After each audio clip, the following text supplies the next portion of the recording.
रुद्रप्रयाग में रक्षाबंधन कार्यक्रम आयोजित। सीएम धामी ने कार्यक्रम को वर्चुअली किया संबोधित। सीएम ने कई परियोजनाओं की दी सौगात।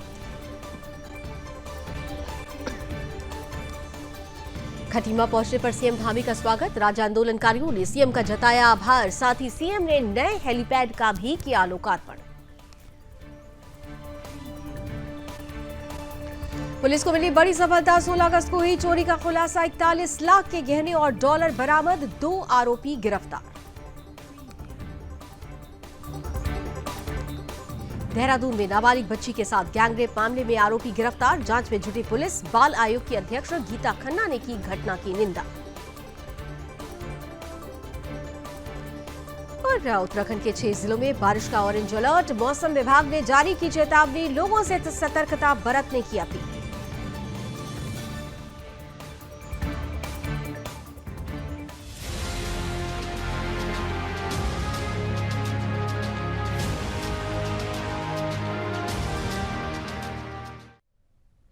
नमस्कार, अपना उत्तराखंड देख रहे हैं आप। आपके साथ मैं हूं लावनी विनीत। आइए देवभूमि उत्तराखंड की खबरों का सफर शुरू करते हैं और सबसे पहले आपको लिए चलते हैं रुद्रप्रयाग, जहां पर रक्षाबंधन कार्यक्रम आयोजित किया गया, जिसमें मुख्यमंत्री ने बहनों को रक्षाबंधन की शुभकामनाएं दी और बड़ा तोहफा भी किया। सीएम धामी ने वर्चुअली कार्यक्रम को संबोधित किया। बड़ी संख्या में सीएम को सुनने के लिए यहां पर लोग पहुंचे हुए थे। सीएम धामी ने कई योजनाओं की सौगात बतौर तोहफा यहां पर उपस्थित महिलाओं को दी है। आपको बता दें कि रक्षाबंधन के अवसर पर यह विशेष कार्यक्रम आयोजित किया गया था, जिसमें खास तौर से मुख्यमंत्री की मौजूदगी थी। यह मौजूदगी हालांकि डिजिटल थी, लेकिन उन्हें सुनने के लिए भारी संख्या में यहां महिलाएं उपस्थित थीं। रुद्रप्रयाग की ये तस्वीरें हैं, जहां पर मुख्यमंत्री पुष्कर सिंह धामी ने बहनों को रक्षाबंधन की शुभकामनाएं दी और वर्चुअली इस कार्यक्रम में वो शामिल हुए। संबोधन के साथ ही साथ उन्होंने कई योजनाओं की सौगात भी रुद्रप्रयाग के लोगों को और खास तौर से यहां की बहनों को दी।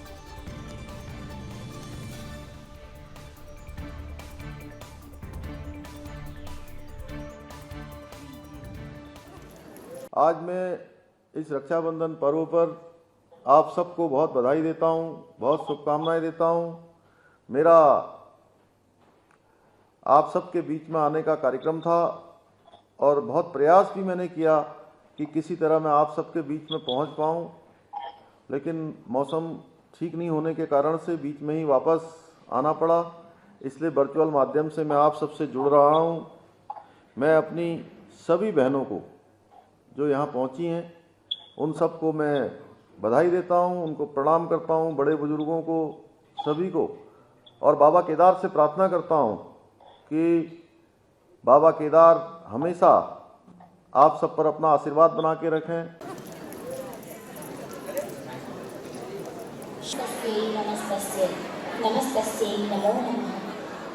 अपने जिला महामंत्री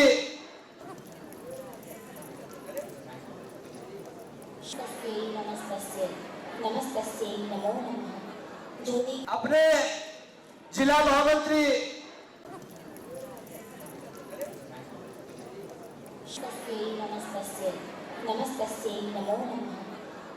अपने जिला महामंत्री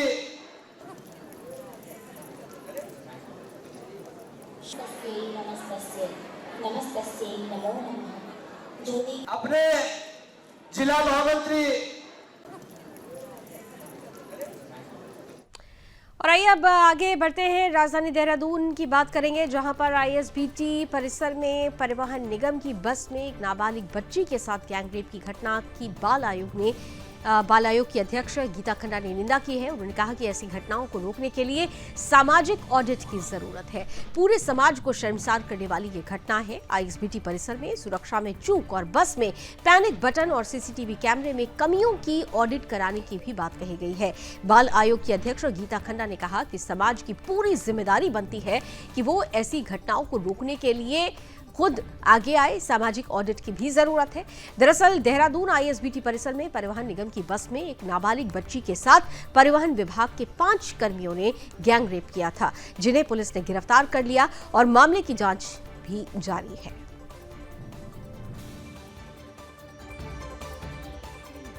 वो मुरादाबाद की रहने वाली है। उसके परिवार को पूरी तरह से लोकेट कर लिया गया है और वहाँ पर भी वो शोषण का, हर तरह के शोषण का शिकार रही है बचपन से, उपेक्षित भी है और प्रताड़ित भी है। इसलिए वो बार बार घर से भागती है। ये पहली बार नहीं है कि वो घर से, अभी तक क्या होता था कि वो आसपास जाती थी। तो मुझे नहीं लगता है, अभी हम उसका IQ असेसमेंट वगैरह कराएंगे वैसे, पर मुझे नहीं लगता कि वो बहुत नीम है बुद्धि से। वो प्रताड़ित होके जो मानसिक आघात है ना, उन्होंने उसको ज़्यादा मानसिक रूप से ऐसा कर दिया है। वो आसपास भागती थी और पकड़ लाते थे ये घर वाले उसको। तो इस बार वो दूर की बस में बैठना चाहती थी और जब वो बस को ढूंढ रही थी तो ये वाला जो हमारे, ये क्या कहूँ मैं उन्हें, उन्होंने उसको जानबूझ के देहरादून, क्योंकि वो देहरादून की बस में आ रहा था, उसने कहा कि तुम्हें ऐसे ऐसे रास्ता मैं बताऊंगा और तुम्हें दूर भेजूंगा। तो वो उसको देहरादून की बस में ले आया। वहाँ पर जो हुआ वो आप सब लोग जानते हैं कि खाली एक ने अपना नहीं, उसने अपने साथियों को भी बुला के करा। लेकिन CWC और हमारी पुलिस की मैं बहुत ही प्रशंसा करना चाहूँगी इस पूरे केस में। वो बच्ची ने के साथ जो हुआ ना, वो उसके लिए कुछ नया ही नहीं था शायद, क्योंकि वो शायद इस शोषण का पता नहीं कितने वर्षों से शिकार रही है और इसीलिए घर से भागती होगी वो, और भी कुछ तरह की प्रताड़नाएं मिलती होगी। जब मैं भी उससे मिली तो उसकी बस एक ही मांग थी कि मुझे यहाँ से कहीं नहीं जाना है। उसने जीवन में शायद इतने अच्छे 4 दिन कभी नहीं बिताए थे कि कोई उसके खाने की, उसके रहने की, और वो जो लड़कियाँ उसे मिली, उसे वो सहेलियाँ मिल गई हैं जो वहाँ पर, वो बहुत खुश है। और कल उसके पिता आए लेकिन उसने जाने से इनकार कर दिया और हम उसको ऐसे नहीं भेजेंगे। मुझे नहीं लगता कि उसके घर में रह के हम उसके साथ कोई इंसाफ कर पाएंगे। वो रहना चाहती है और उसको इंस्टीट्यूशनल सपोर्ट की ज़रूरत है। हमारे यहाँ रहेगी या फिर मैंने SCPCR UP और उनकी संबंधित CWC भी कांटेक्ट कर लिया है, तो हम यहाँ रखेंगे या अल्टीमेटली हम उसे UP के उस संबंधित विभाग के इंस्टीट्यूशनल केयर में डालेंगे। ये मैं अभी पूरा नहीं बता सकती, पर वो इंस्टीट्यूशनल केयर में रहनी चाहिए और दिमाग से कम उतनी नहीं है जितनी वो आघातों की वजह से।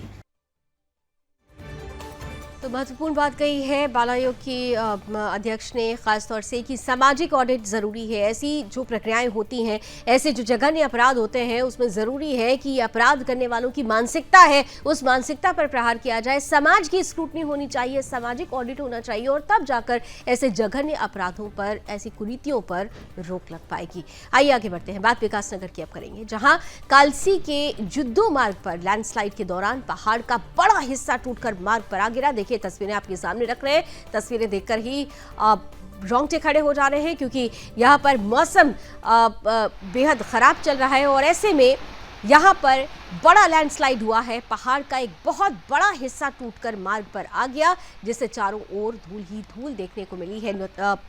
गनीमत ये रही कि जब ये पहाड़ का बड़ा हिस्सा टूटा उस वक्त इस जगह पर कोई मौजूदगी नहीं थी। इस वजह से किसी तरीके की जान माल के नुकसान की कोई खबर नहीं है, लेकिन जो तस्वीरें हैं वो अपने आप में बेहद खतरनाक हैं, भयानक है, क्योंकि लैंडस्लाइड हुआ है कालसी के जुद्दो मार्ग पर। यह लैंडस्लाइड हुआ है। अमूमन यहाँ पर काफ़ी गाड़ियाँ आती जाती रहती हैं, लेकिन जब ये बड़ा पहाड़ का हिस्सा टूटा तो ये गनीमत थी, ईश्वरीय कृपा थी कि यहाँ पर किसी की मौजूदगी नहीं थी। पहाड़ का बड़ा हिस्सा टूटता है और टूटकर मार्ग को पूरी तरह से अवरोधित कर देता है।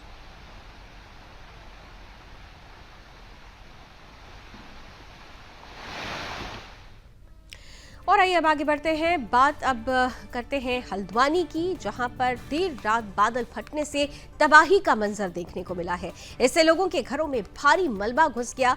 बारिश और अतिवृष्टि के चलते आमखड़ी नाली की दीवार ध्वस्त होने के बाद कई इलाकों में भारी जलभराव और मलबा आ गया।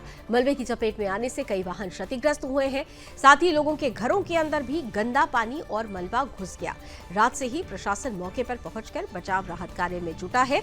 वर्तमान में राजस्व विभाग के कर्मचारी नुकसान का आकलन करके आर्थिक सहायता चेक बांट रहे हैं। तहसीलदार सचिन कुमार का कहना है कि प्रशासन युद्ध स्तर पर बचाव राहत कार्य में जुटा हुआ है। घरों की और सड़कों की सफाई का काम चल रहा है, साथ साथ ही अब तक 86 परिवार चिन्हित करके उन्हें चेक बांटे जा चुके हैं। सफाई में थोड़ा समय और लगेगा। फिलहाल हालात नियंत्रण में है।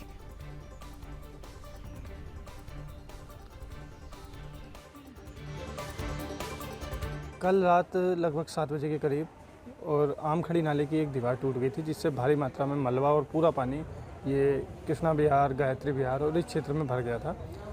सुबह से रात भी बचाव कार्य शुरू कर दिए गए थे। रात ही पोकलैंड मशीन और जेसीबी मशीनें लगा दी गई थी। वर्तमान में भी पोकलैंड मशीन से दीवार निर्माण का कार्य चल रहा है और मलबा शिफ्टिंग का काम भी चल रहा है। इसके अलावा नगर निगम की टीमें रास्तों की सफाई करने में लगी हुई हैं। राजस्व विभाग की टीमें चिन्हीकरण करते हुए सभी लोगों को जो अहेतुक राशि है उसका वितरण कर रही है। अभी तक लगभग 86 परिवारों का चिन्हीकरण किया जा चुका है और मौके पर ही चेक वितरित किए जा रहे हैं। अभी हालात किस तरह के हैं आगे को लेकर? अभी थोड़ा समय लगेगा। लगातार काम चल रहा है। पोकलैंड मशीन से जो पुश्ता है उसको बनाया जा रहा है। अब हालात कंट्रोल में है। तो मौसम अभी भी ये कहा जा रहा है कि बहुत अच्छा नहीं है। हालांकि प्रशासन ने अपनी तरफ से तैयारी कर रखी है। बहुत जल्द ही इस इलाके को साफ कर दिया जाएगा। लोगों को सतर्क रहने की अपील जरूर की गई है प्रशासन की तरफ से। आगे बढ़ते हैं, बात पौड़ी की कर रहे हैं, जहां दिल्ली, अरुणाचल प्रदेश और प्रदेश के कई स्थानों के साथ ही महावीर चक्र विजेता हीरो ऑफ नेफा बलिदानी जसवंत सिंह रावत का जन्मदिन बड़े ही धूमधाम के साथ मनाया गया। इस अवसर पर JSR मेमोरियल ट्रस्ट और धनाव महादेव मंदिर समिति के तत्वाधान में पूर्व सैनिकों की उपस्थिति में चौबट्टा खाल विधानसभा के बीरो खाल ब्लॉक के अंतर्गत बाबा जसवंत सिंह रावत के पैतृक गांव बाड़ियों दुनाव में कार्यक्रम का आयोजन किया गया, जहां बलिदानी जसवंत सिंह रावत की मूर्ति पर पुष्पांजलि अर्पित करते हुए उन्हें याद किया गया। महिला मंगल दल बाड़ियों, पखोली और मरकोला ने इस मौके पर भजन कीर्तन भी किया।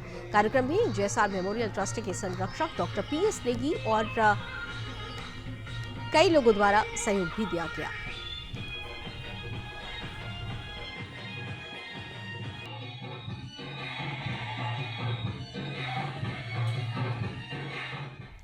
और आगे बढ़ते हैं, रक्षाबंधन के अवसर पर अपनी गृह क्षेत्र खटीमा पहुंचे मुख्यमंत्री पुष्कर सिंह धामी का राज्य आंदोलनकारियों ने 10% आरक्षण दिए जाने के लिए मुलाकात कर आभार और धन्यवाद दिया। अपने तय कार्यक्रम के चलते चंपावत के देवीधुरा मंदिर के लिए रवाना होने से पहले मुख्यमंत्री पुष्कर सिंह धामी ने लोहिया पावर हाउस में बनाए गए नए हेलीपैड का विधिवत पूजा पाठ कर लोकार्पण किया। इस दौरान हेलीपैड पर एकत्र हुए राज्य आंदोलनकारियों ने CM से मुलाकात कर राज्य स्थापना के लिए संघर्ष करने वाले आंदोलनकारियों को 10% आरक्षण दिए जाने पर आभार व्यक्त किया, जिस पर मुख्यमंत्री ने कहा कि हमारी सरकार का पहले दिन से ही लक्ष्य है कि आंदोलनकारियों को उनका अधिकार जरूर दिया जाए, जिसके लिए हम लगातार कार्य भी कर रहे थे, जिसके लिए हम विधानसभा में विधेयक लेकर आए हैं और जो अब राज्यपाल की स्वीकृति के बाद कानून का रूप ले चुका है, जिसका फायदा राज्य के आंदोलनकारियों को मिलेगा। हम पहले दिन से ही कह रहे हैं कि जो हम कहते हैं वो हम करते हैं। ये हमारी संस्कृति भी है और हमारी कार्यशैली भी है।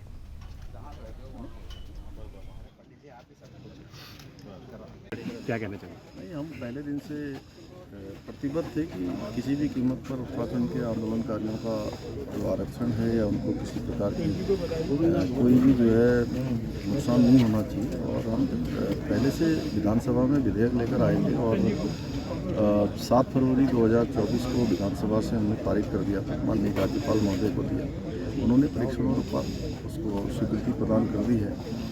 अब कानूनी रूप से उत्तराखंड आंदोलनकारियों को और उनके आश्रितों को आरक्षण सुनिश्चित हो गया है। और हम पहले से कह रहे थे कि जो हम कहते हैं वो करते हैं। ये हमारी एक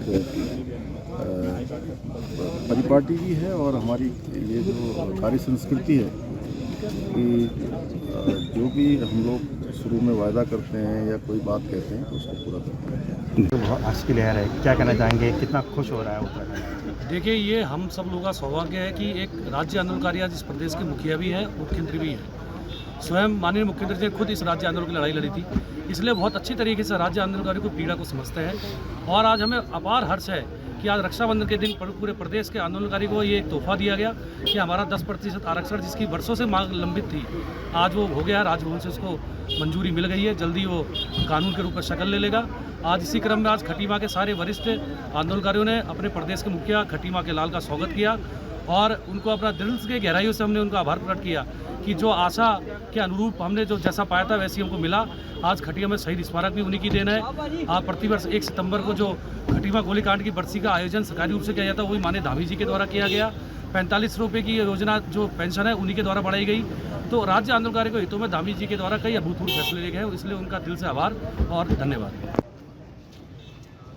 और इधर सीएम पुष्कर सिंह धामी चंपावत के देवीधुरा स्थित मां वाराही धाम में लगने वाले बगवाल मेले में भी हिस्सा लेने पहुंचे। इस अवसर पर सीएम ने मां वाराही मंदिर में घंटी चढ़ाई। राज्य की खुशहाली की कामना भी मुख्यमंत्री ने की। साथ ही मुख्यमंत्री ने मां वाराही धाम में 4 खाम 7 थोक के बीच फलों और फूलों से खेले जाने वाले विश्व प्रसिद्ध पाषाण युद्ध के वो साक्षी भी बने। इस साल पाषाण युद्ध करीब 11 मिनट तक चला। सीएम ने इस अवसर पर घोषणा की कि रीठा में रतिया नदी में बाढ़ सुरक्षा का निर्माण कार्य और वैकल्पिक अप्रोच रोड का निर्माण कार्य किया जाएगा। सीएम ने कहा कि बगवाल मेला हमारी लोक संस्कृति, आस्था और परंपरा का संगम है। ये मेला हमारी संस्कृति और परंपराओं को बढ़ावा देने के साथ ही हमारी संस्कृति का भी संवर्धन करता है। इस दौरान मुख्यमंत्री द्वारा लोक कलाकार गिरीश बरगली द्वारा तैयार जय मां वाराही का वीडियो को लॉन्च किया गया। इस अवसर पर सीएम धामी द्वारा हेलीपैड के निकट जीआईसी परिसर देवीधुरा में पौधारोपण भी किया गया।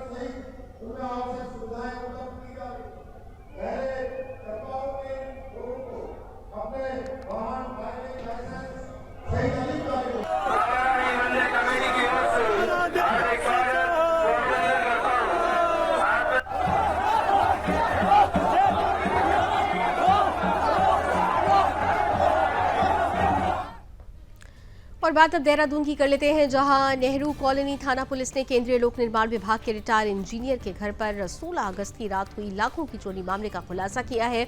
इस मामले में पुलिस ने पंजाब के रहने वाले 2 आरोपियों को गिरफ्तार किया है, जिनसे 41 लाख के गहने और डॉलर भी बरामद हुए हैं। एसएसपी देहरादून अजय सिंह ने बताया कि दुधली रोड से 2 आरोपियों को गिरफ्तार किया गया।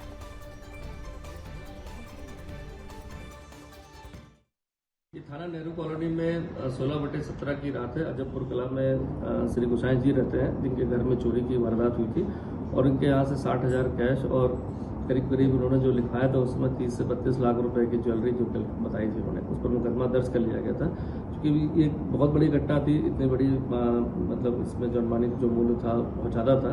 लेकिन इसके दौरान ही जब हमारी टीम काम कर रही थी इस पर, तो मुखबिर के माध्यम से मैनुअली पता चला, चूँकि वहाँ कहीं CCTV नहीं था, कि एक सपेरा जाति के लोग जो है यहाँ पर काफ़ी दिनों से घूम रहे हैं यहाँ पर, और चूँकि इस तरह के कुछ जाति के लोग पहले भी अपराध में लिप्त रहे हैं, तो मैनुअल पुलिसिंग के अनुसार जो है इसमें हमारी टीम ने काम किया और इसको 2 लोग को इसमें गिरफ्तार किया, जो तरन तारण पंजाब के रहने वाले हैं। इनका नाम सौरभ और मनदीप है। और समस्त ज्वेलरी जो इनके साथ चोरी हुई थी वो सब बरामद हुई।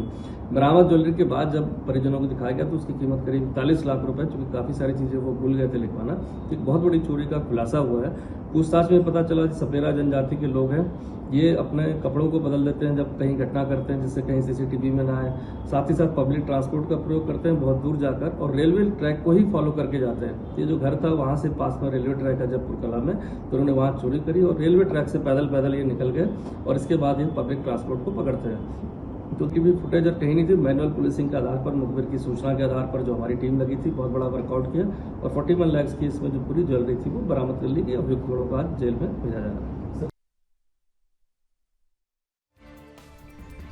और आइए अब जरा मौसम की भी बात कर लेते हैं। तो मौसम विभाग ने उत्तराखंड के 6 जिलों में बारिश का ऑरेंज अलर्ट जारी किया है। IMD की कह रही है, IMD के अनुसार देहरादून, बागेश्वर, चंपावत, नैनीताल, उधम सिंह नगर और पिथौरागढ़ में भारी बारिश हो सकती है।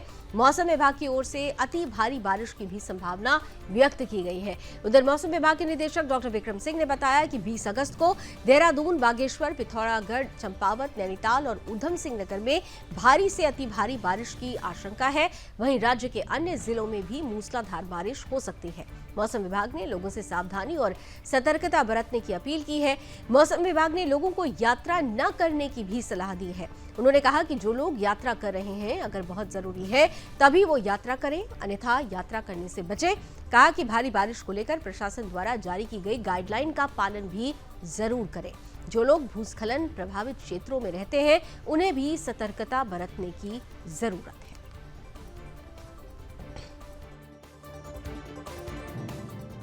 इस तारीख को तो 20 तारीख में भी देखेंगे आप, जो भारी से बहुत भारी वर्षा है उसमें देहरादून है, बागेश्वर है और इसी तरह आपका जो है पिथौरागढ़ डिस्ट्रिक्ट है और साथ ही जो लोअर कुमाऊं रीजन के डिस्ट्रिक्ट है जिनमें कि नैनीताल है, चंपावत है, उधम सिंह नगर है, उनमें भी भारी से बहुत भारी वर्षा संभावना है। तो 4 से 5 डिस्ट्रिक्ट में इस तरह की एक्टिविटी है और बाकी जो डिस्ट्रिक्ट है उनमें भी जो भारी वर्षा है इक्का दुक्का वो और डिस्ट्रिक्ट्स में भी मिलेगी। तो कहीं ना कहीं 2 दिन जो है सतर्क रहने की काफ़ी ज़रूरत है। जो लोग नदी नालों के आसपास रहते हैं तो उनमें जलस्तर बढ़ेगा, उनको काफ़ी सतर्क रहना चाहिए। इसी तरह जो लोग आवागमन कर रहे हैं तो बहुत ज़रूरी है तो ही करें, नहीं तो जो है अवॉइड करने की कोशिश करनी चाहिए। और अगर बहुत ज़रूरी आवागमन जो है तो बहुत सतर्क हो करके और जैसे प्रशासन आपको दिशा निर्देश देता है उस तरह से जो है आवागमन करें, क्योंकि कहीं ना कहीं जो लैंडस्लाइड है या जो रास्ते हैं वो थोड़े जो है बंद होंगे कहीं कहीं पर, आप देखेंगे हिल्स में। तो वो चीज़ को देखते हुए काफ़ी सतर्क रहने की ज़रूरत है। जो लोग लैंडस्लाइड एरियाज़ के आसपास रहते हैं जहाँ एक्टिव लैंडस्लाइड जोन इस तरह की संभावना है तो उनको भी काफ़ी सतर्क रहना पड़ेगा।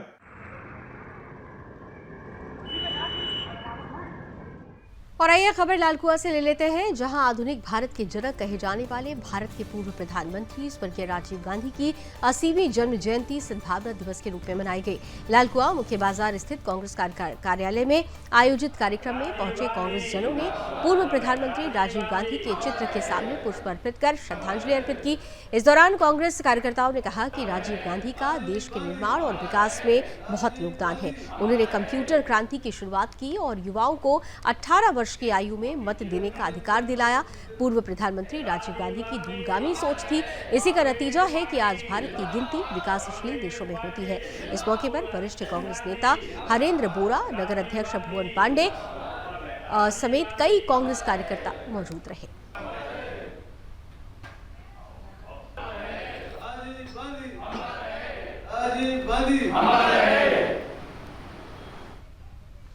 बात अब पौड़ी की भी कर लेते हैं, जहां कोलकाता के आईजी कर मेडिकल कॉलेज और अस्पताल में महिला डॉक्टर के साथ रेप और हत्या के मामले को लेकर सड़क पर आक्रोश दिखाई दिया। दिवंगत आत्मा की शांति और पीड़ित परिवार को न्याय दिलवाने की मांग को लेकर शहर में महिलाओं और युवाओं और आमजन के साथ स्वास्थ्य कर्मियों ने भी कैंडल मार्च निकाला। ये कैंडल मार्च शहर की मुख्य सड़कों से होते हुए कंडोलिया मंदिर पर जाकर समाप्त हुआ। इस दौरान आक्रोशित जनता ने घटना की निंदा की और दोषियों के खिलाफ कठोर कार्रवाई कर पीड़ित परिवार को जल्द न्याय दिलवाने की मांग की। वहीं डॉक्टर और स्थानीय महिलाओं का कहना है कि हम देश के प्रधानमंत्री और राष्ट्रपति से अनुरोध करते हैं कि दोषियों को फांसी की सजा दी जाए। और साथ ही स्थानीय महिलाओं का कहना है कि अभी तो हमने कैंडल मार्च निकाला है, जरूरत पड़ी तो शस्त्र भी उठाएंगे। अगर दोषियों को जल्द से जल्द गिरफ्तार नहीं किया जाता तो उसके लिए आंदोलन किया जाएगा, जिसके लिए जिम्मेदार सरकार ही होगी। आइए आगे बढ़ते हैं और अब बात कर लेते हैं रामनगर की, जहां बीते सोमवार को रामनगर पुलिस ने नशे के खिलाफ अभियान चलाते हुए नशा को कई लोगों को गिरफ्तार किया है। साथ ही उनके कब्जे से 10 किलो से अधिक अवैध गांजा भी बरामद किया गया है। घटना के बारे में जानकारी देते हुए कोतवाल अरुण कुमार सैनी ने बताया कि कोतवाली के वरिष्ठ उप निरीक्षक मनोज न्याल ने ग्राम चोरपनी के पास रेलवे मैदान के पास से ही 10 किलो 160 ग्राम अवैध गांजे के साथ एक युवक को गिरफ्तार किया। उन्होंने बताया कि आरोपी के खिलाफ संबंधित धारा के तहत मुकदमा दर्ज कर उसे कोर्ट में पेश करने की कार्रवाई की गई। साथ ही कहा कि पुलिस का नशे के खिलाफ अभियान लगातार जारी रहेगा।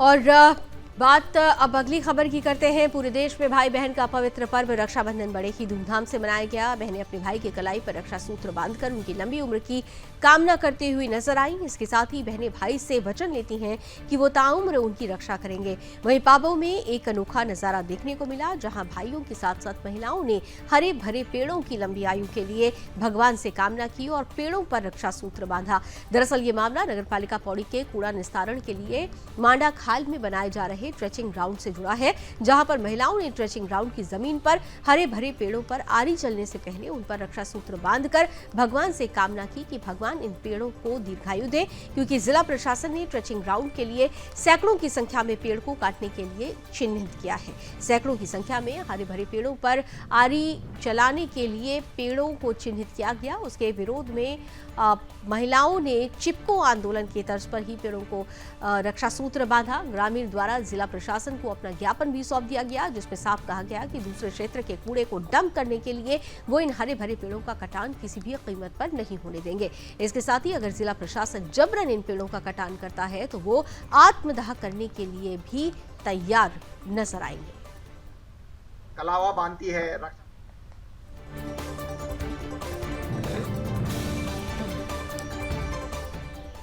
नगरपालिका पौड़ी के द्वारा विकासखंड पाबो के क्षेत्र में अपना कूड़ादान बनाने का प्रयास विगत कई सालों से किया जा रहा है और क्षेत्र का दर्जा भी मिला है। वहाँ पे वो अपना कूड़ादान बनाने का प्रयास कर रहे हैं और इससे पूरे क्षेत्रवासियों में भारी रोष है।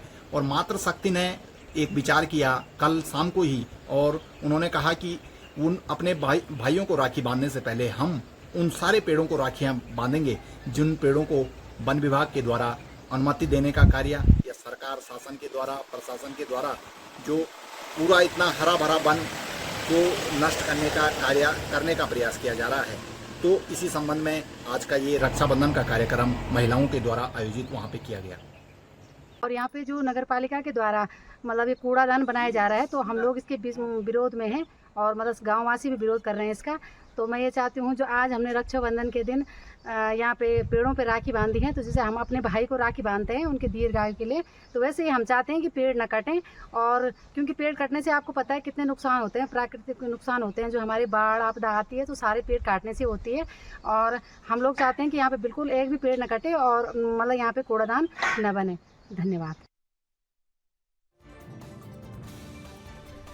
तो पेड़ का कटान नहीं होना चाहिए, क्योंकि पेड़ अगर नहीं रहेंगे, प्रकृति में अगर जंगल नहीं रहेंगे तो प्रकृति किस तरीके से उसका खामियाजा आपको भुगतने के लिए तस्वीरें देती है, इसका अंदाज़ा इसी बात से लगाया जा रहा है कि जगह जगह लैंडस्लाइड हो रहे हैं, जगह जगह इस तरीके की आपदा आ रही है। इसलिए जंगल बचाओ, पेड़ बचाओ और ज़्यादा से ज़्यादा पेड़ लगाओ। बहरहाल आगे बढ़ते हैं, बात अब उत्तराखंड में खनन माफियाओं की कर लेते हैं, जिनके हौसले इन दिनों काफ़ी बुलंद हैं। पौड़ी में खनन माफियाओं को कवरेज करने के लिए एक पत्रकार जब पहुंचते हैं तो उन पर ही हमला कर दिया जाता है। इस हमले में पत्रकार गंभीर रूप से घायल हो गया है। पत्रकार ने इसकी तहरीर देकर मामले में कार्रवाई की मांग की।